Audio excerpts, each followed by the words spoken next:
इस वक्त ओडिशा के नीमापाड़ा में नवीन पटनायक का रोड शो चल रहा है। नवीन पटनायक बाएं हाथ से माइक पकड़े हैं, बाएं हाथ से ही जनता का अभिवादन कर रहे हैं, एकदम एनर्जी से भरे हुए दिख रहे हैं, या फिर यही दिखाने की कोशिश की जा रही है। दरअसल नवीन पटनायक की हेल्थ ओडिशा का चुनावी मुद्दा बन चुकी है। कल से नवीन पटनायक का एक वीडियो वायरल होना शुरू हुआ, जिसमें उनकी तबीयत पर सवाल खड़े किए गए। आज प्रधानमंत्री मोदी ने भी नवीन पटनायक की तबीयत पर सवाल पूछ डाले, साजिश की बात कही।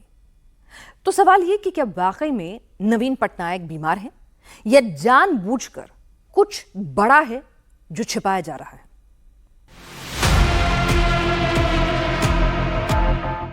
बीच चुनाव ओडिशा के सीएम नवीन पटनायक की तबीयत कैसे खराब हुई? क्या इसके पीछे कोई साजिश है? सवाल ये कि नवीन बाबू की तबीयत खराब होने के पीछे क्या कोई षड्यंत्र है क्या? ये उड़ीसा के लोगों को जानने का अधिकार है। मोदी ने ऐसे क्यों कहा? प्रधानमंत्री मोदी ने ऐसा क्या देख लिया? प्रधानमंत्री मोदी के पास नवीन पटनायक को लेकर क्या रिपोर्ट पहुंची है?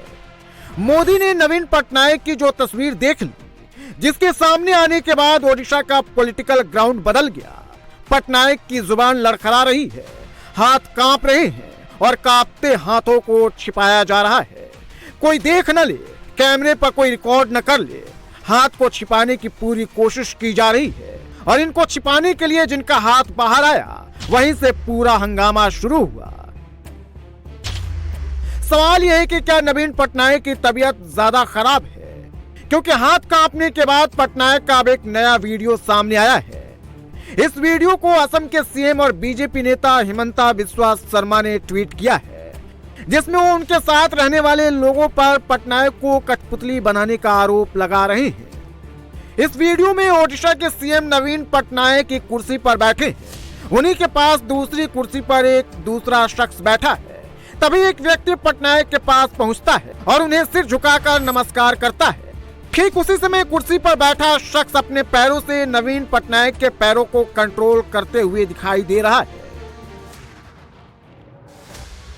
इसलिए मोदी और बीजेपी के नेता पटनायक की तबीयत को लेकर अब खुलकर बोलने लगे हैं।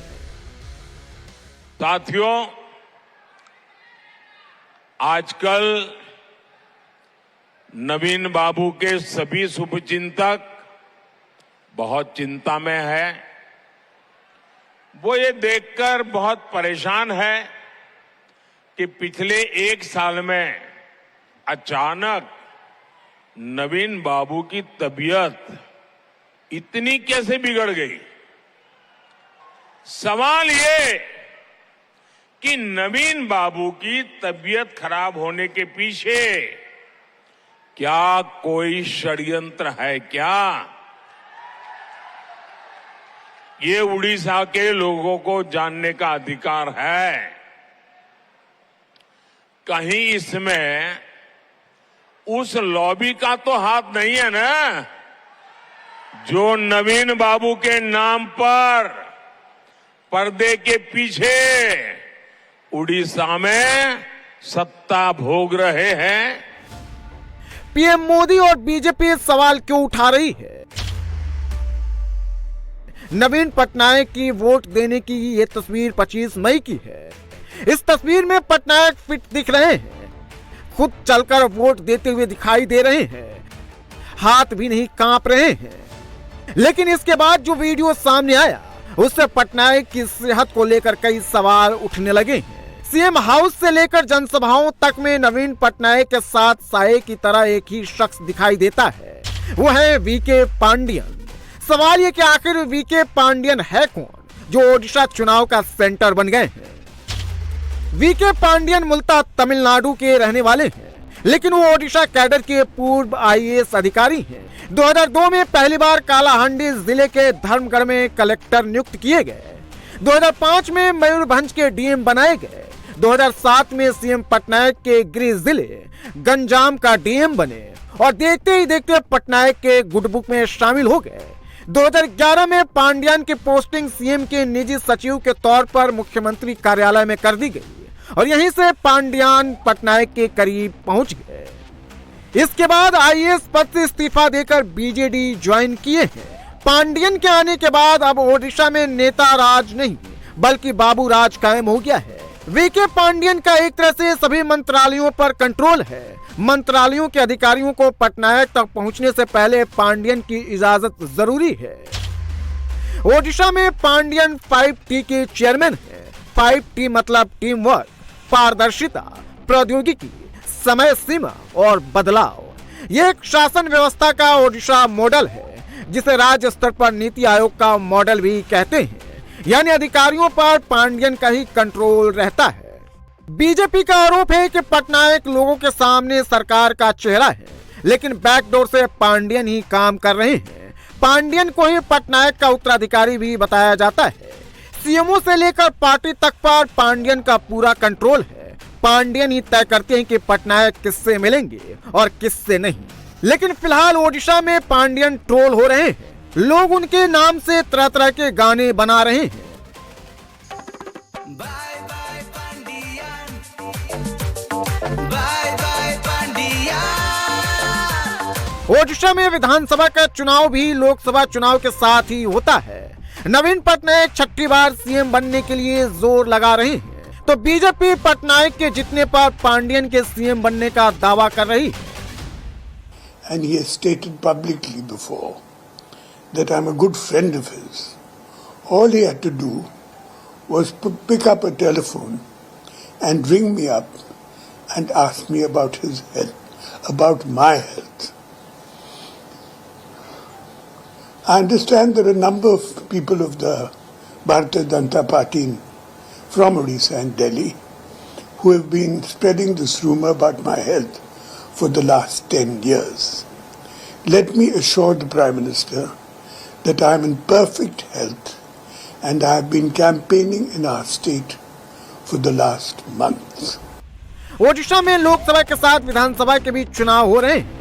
आखिरी चरण में 6 लोकसभा सीटों पर और विधानसभा की 42 सीटों पर वोटिंग है। ओडिशा में बीजेपी राज्य में सरकार बनाने के लिए भी लड़ रही है और लोकसभा की ज्यादा से ज्यादा सीटों पर जीत के लिए भी काम कर रही है। 10 जून के बाद उड़ीसा में भाजपा सरकार का विजय होने के बाद हमारी सरकार, उड़ीसा की भाजपा सरकार, एक स्पेशल कमेटी का गठन करेगी और ये जांच करेगी कि अचानक नवीन बाबू की तबीयत क्यों गिरती जा रही है, उनकी तबीयत के साथ एक क्या हो रहा है, सारे तथ्य खोज करके निकाले जाएंगे। बीजेपी और बीजेडी दोनों पहली बार 1998 में मिलकर चुनाव लड़े, लेकिन 2009 में दोनों की राहें जुदा हो गई। 2024 में एक बार फिर से गठबंधन की कोशिश की गई, लेकिन सीटों को लेकर बात नहीं बनी। ओडिशा में लोकसभा की 21 सीटें और 2019 में 42.8% वोट शेयर के साथ बीजेडी सबसे बड़ी पार्टी जरूर बनी, लेकिन बीजेपी के विजय रथ को रोक नहीं पाई।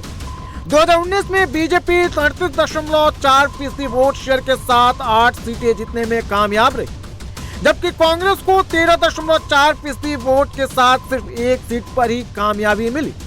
हालांकि 2014 में मोदी लहर के बाद भी ओडिशा में बीजेपी कोई खास कमाल नहीं कर पाई। 21 में से 20 सीट बीजेडी के खाते में गई, जबकि 1 सीट पर ही कमल खिला था। लोकसभा की तरह विधानसभा चुनाव में भी ऐसा ही ट्रेंड दिखा। 2009 में बीजेपी कोई खास असर नहीं छोड़ पाई, लेकिन 2019 आते आते ओडिशा में कई समीकरण बीजेपी के फेवर में आ गए। ओडिशा में विधानसभा की 147 सीटें, 2019 में बीजेडी को 112 तो बीजेपी को 23, कांग्रेस को 9 और अन्य को 2 सीटें मिली थी, जबकि 2014 में बीजेडी को 116, बीजेपी को 10 सीटें मिली थी, कांग्रेस को 16 और बाकी को 5 सीटें मिली थी। लेकिन जिस तरह से बीजेपी बंगाल में 3 से 77 पर पहुंच गई, उसी तरह ओडिशा में भी बीजेपी की कोशिश है 23 से बहुमत के आंकड़े को पार करने की। बंगाल में आखिरी चरण में 9 सीटों पर वोटिंग और ममता बनर्जी अपने दुर्ग को बचाने के लिए और मोदी ममता के गढ़ में सेंधमारी की कोशिश में है। सीट वही है, जगह भी वही है, सड़क भी वही है, सिर्फ बदले हैं तो चेहरे।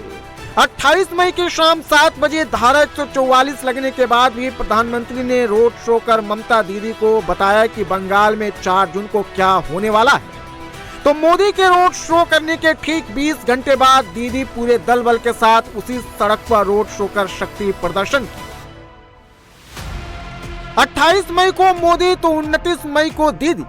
मोदी 1.9 किलोमीटर तक रोड शो किए तो दीदी भी 1.9 किलोमीटर लंबा रोड शो किए। ये तस्वीर बता रही है कि 2024 में बंगाल के आखिरी चरण के रण में दीदी के लिए मुकाबला आसान या फिर एक तरफा नहीं। 2024 के रण में दीदी के अवैध किले को ढाने के लिए मोदी बंगाल में अपनी आखिरी रैली में कार्यकर्ता और वोटर्स को क्या गुरु मंत्र दिए, वो पहले सुन लीजिए।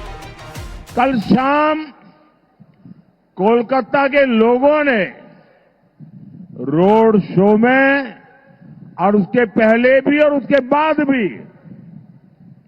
जो प्रेम दिया, जो स्नेह दिया, जो आशीर्वाद दिए, मैं ये दृश्य कभी भूल नहीं सकता हूं। 24 के इस चुनाव में बंगाल में ये मेरी आखिरी सभा है। इसके बाद मैं उड़ीसा चला जाऊंगा। कल आखिरी दिन मैं पंजाब में बिताऊंगा। एक प्रकार से कल शाम को प्रचार पूरा हो जाएगा और उस अर्थ में बंगाल की ये मेरी 2024 के चुनाव की आखिरी सभा में इस पवित्र मिट्टी के दर्शन करने का मौका मिला है। आखिरी राउंड की फाइट के लिए प्रधानमंत्री मोदी ने बंगाल के मथुरापुर लोकसभा क्षेत्र में आखिरी रैली की। सवाल यह कि आखिरी राउंड के 9 सीटों पर कौन बाजी मारेगा। आखिरी चरण में कोलकाता और उसके आसपास के सीटों पर मतदान है। सभी सीटों पर टीएमसी का कब्जा है और 2024 में क्या ये समीकरण बदलने वाले हैं। बंगाल में दीदी के वर्चस्व को अगर चुनौती देनी है तो आखिरी चरण के 9 सीटों पर बीजेपी को सेंधमारी करनी ही पड़ेगी। मैं आपको भरोसा देता हूं, मैं आपको गारंटी देता हूं, मैं विकसित बंगाल बनाने के लिए पूरी ताकत लगा दूंगा। साथियों, टीएमसी और इंडी जमात वाले बंगाल को विपरीत दिशा में लेकर जा रहे हैं। बीजेपी पर बंगाल के लोगों का प्यार टीएमसी को बर्दाश्त नहीं हो रहा है। इसलिए टीएमसी बुरी तरह बौखलाई हुई है। विकास के जो काम मोदी करता है, टीएमसी कहती है एटा होते देवो ना, एटा एटा, जरा जोर से बोलिए, एटा